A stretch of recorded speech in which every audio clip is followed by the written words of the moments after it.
Okay, my sweetest friends, this is the last question for today. If one is doing really well, how do they avoid losing their momentum or losing their flow? So I think this is another great question. I'll tell you what I do. I don't know if there's a universal answer. I would venture to guess not. I'd venture to guess everybody's got to kind of do their own thing.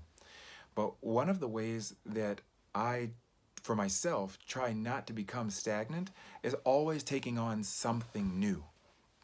And it doesn't have to be big. It can be something that's very small and that you try and fit into your life. As a matter of fact, I would say those new things that you're taking on, try and make them things that are small and accessible to your life.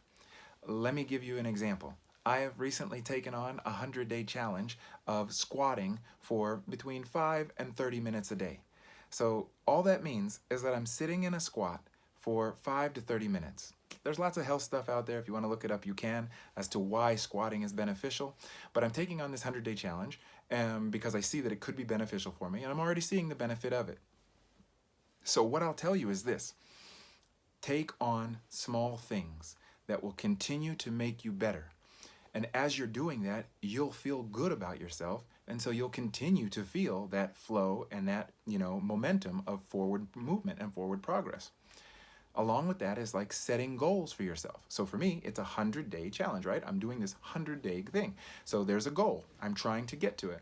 And when I finish that, I might do some other 100-day challenge or 30-day challenge or some type of challenge where it's good for me.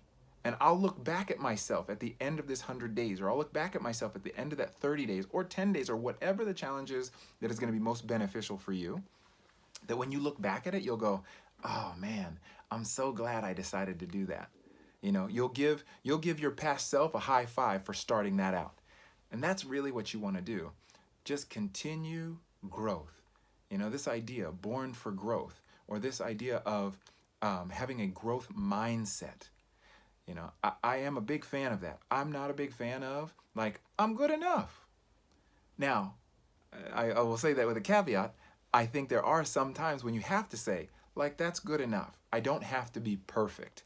But for me, my hope and my desire is to become the greatest David Alec that I can become by the end of my life. And so I'm doing little things. I'm taking daily steps to make that happen. So how do you keep that momentum and flow? I say one way is take on new things that you can easily fit into your life that also make you feel good and help you feel accomplished. The more you feel accomplished, usually the better you feel, the more flow you have, and the more momentum you keep.